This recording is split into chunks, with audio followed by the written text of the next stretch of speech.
Helikopter adalah mesin penerbang sejati. Helikopter bisa lepas landas dan mendarat tanpa perlu landasan pacu.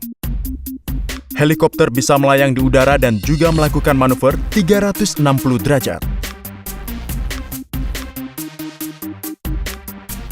Video ini akan mengungkap sisi rumit dan sains di balik bisa terbangnya sebuah helikopter. Setelah mengetahui sisi fisika di balik terbangnya helikopter, Anda juga akan mengerti mengapa pilot helikopter disebut-sebut melakukan pekerjaan yang sangat rumit. Helikopter menggunakan prinsip airfoil untuk menghasilkan gaya angkat.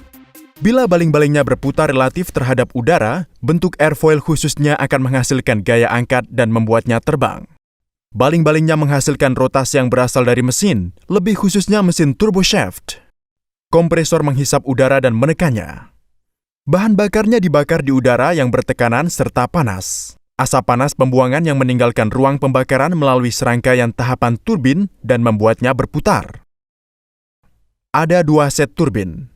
Satu set turbin memutar kompresor dan set lainnya memutar poros rotor helikopter. Mesin jet pesawat terbang digunakan untuk menghasilkan gaya dorong. Namun, fungsi utama mesin jet helikopter adalah memutar poros rotor. Bagian yang paling menantang dalam pengoperasian helikopter adalah pengendaliannya. Itu berarti bagaimana cara helikopter bisa terbang maju ke depan, bagaimana cara helikopter bisa terbang mundur, menyamping, atau bagaimana cara helikopter bisa berbelok. Jawabannya cukup sederhana. Cukup putar helikopter ke arah yang Anda inginkan dan cukup terbang saja. Bila helikopter berada pada posisi miring, gaya yang dihasilkan oleh baling-baling tidak vertikal. Komponen horizontal gaya ini akan membuat helikopter bergerak ke arah yang diinginkan. Komponen vertikal dari gaya baling-baling akan menyeimbangkan gaya gravitasi. Sekarang, tantangan sebenarnya adalah bagaimana cara memutar helikopter menuju ke arah yang diinginkan. Untuk mempelajari ilmu di balik putaran helikopter, kita perlu mempelajari lebih lanjut tentang prinsip airfoil. Gaya angkat yang dihasilkan oleh airfoil bervariasi dengan sudut datang yang dibentuk. Umumnya, semakin besar sudut datangnya, semakin besar gaya angkatnya. Sekarang pikirkan sejenak apa yang terjadi jika satu baling-baling berada pada satu sudut datang tertentu dan lainnya berada pada sudut datang yang berbeda. Gaya angkat yang bekerja pada baling-baling akan berbeda dalam kasus ini.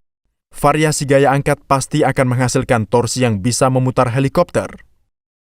Anda bisa mengamati gerakan indah baling-baling yang dibutuhkan untuk mencapai distribusi gaya angkat yang tidak seragam ini. Jelas bahwa bilah-bilahnya harus terus mengubah sudut datangnya sehingga pada satu titik tertentu sudut datang selalu sama. Gerakan baling-baling yang rumit itu mudah dilakukan dengan mekanisme pelat swash. Mari kita lihat dengan jelas dan pahami komponen dasarnya terlebih dahulu.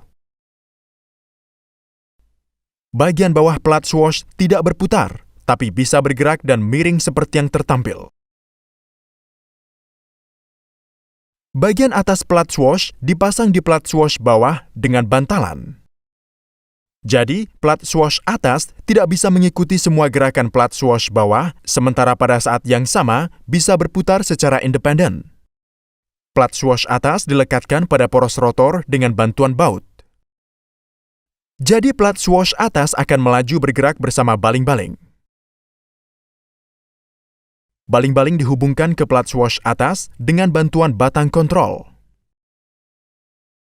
Yang menarik dari pengaturan ini adalah hanya dengan memiringkan plat swash bawah, maka kita akan bisa mencapai kriteria sudut baling-baling yang bervariasi.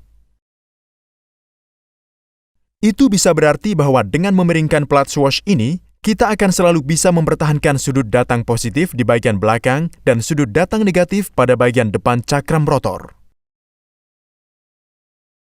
Singkatnya, plat swash yang miring ke belakang akan menghasilkan torsi seperti yang tertampil.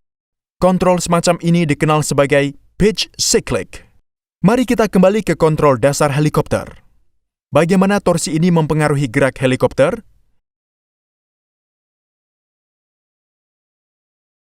Jawaban yang paling jelas adalah helikopter akan maju dan bergerak seperti yang tertampil.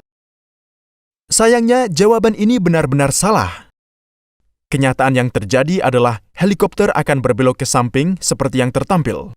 Sangat jelas, ini adalah efek yang aneh. Dengan menerapkan torsi dalam satu arah ke objek yang berputar, objek berubah haluan ke arah yang berbeda. Efek ini dikenal sebagai presisi giroskopis. Presisi giroskopis bukanlah fenomena fisika baru. Jika Anda menerapkan hukum gerak Newton yang kedua dengan hati-hati ke objek yang berputar, Anda akan dapat memprediksi fenomena ini. Menurut hukum kedua Newton, gaya adalah laju perubahan momentum linier. Demikian pula, torsi adalah laju perubahan momentum sudut. Mari kita lihat lebih dalam mengenai baling-baling yang berputar ini. Baling-baling memiliki momentum sudut seperti yang tertampil. Sekarang, asumsikan bahwa helikopter miring seperti yang tertampil karena terjadinya torsi. Jika Anda secara vektor mengurangi momentum sudut pertama dari yang kedua, Anda bisa mengetahui torsi yang dibutuhkan untuk pengoperasian ini. Menarik untuk dicatat bahwa untuk membuat helikopter maju ke depan, torsi yang diterapkan seharusnya mengarah ke samping. Itu berarti untuk memiringkan helikopter ke depan, plat swash harus miring ke samping seperti tertampil. Anda bisa memverifikasi lagi dari hukum gerak Newton kedua bahwa jika Anda mempertahankan bagian depan pada sudut datang negatif dan di bagian belakang pada sudut datang positif, maka helikopter hanya akan bergerak menyamping. Presisi giroskopis adalah fenomena yang benar-benar menarik. Namun fenomena ini benar-benar sesuai dengan hukum gerak Newton yang kedua. Jika Anda hanya mengangkat plat swash bawah tanpa memiringkannya, Anda bisa melihat bagaimana sudut datang dari ketiga bilah-bilah akan bervariasi dalam jumlah yang sama. Ini berarti bahwa gaya angkat helikopter akan sama di ketiga baling-baling dan helikopter bisa bergerak naik atau turun tanpa memiringkannya. Kontrol baling-baling seperti ini dikenal sebagai pitch collective. Jika Anda pernah melihat helikopter, Anda pasti pernah melihat rotor ekor. Setiap rotor helikopter membutuhkan rotor ekor ini untuk pengoperasian yang efektif. Tanpa rotor ekor, penampang badan helikopter akan berputar seperti yang tertampil. Hal ini disebabkan oleh konsekuensi hukum gerak Newton ketiga. Untuk memahaminya, mari kita fokus pada bagian transmisi gaya rotor. Kita tahu rotor mendapatkan gaya rotasi melalui gigi bevel yang terhubung ke mesin. Gigi bevel mesin mentransmisikan gaya ke roda gigi bevel rotor seperti tertampil. Namun, menurut hukum gerak Newton yang ketiga, roda gigi rotor harus mengirimkan gaya yang sama dan berlawanan dengan roda gigi mesin.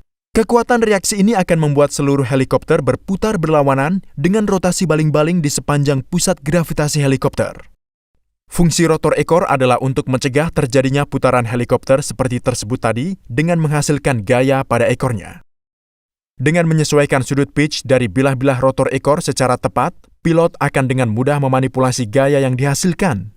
Dengan cara bantuan rotor ekor ini, maka bisa didapatkan juga gerak yaw helikopter. Semua hukum fisika di balik pengoperasian helikopter ini membuktikan bahwa untuk menerbangkan helikopter memang tugas yang benar-benar menantang. Variasi hitungan menit pada sudut baling-baling memberi dampak variasi besar dalam perilaku helikopter. Seringkali pilot harus melakukan 2 atau lebih pengoperasian yang bersamaan untuk mencapai gerakan yang diinginkan. Selain itu, helikopter tidak merespon masukan Anda secara instan, jadi pilot harus memiliki keseimbangan dan koordinasi yang baik untuk menavigasi helikopter dengan benar. Tolong dukung kami di patreon.com agar kami bisa menulis suara semua video dalam bahasa Inggris kami ke dalam bahasa Indonesia. Terima kasih.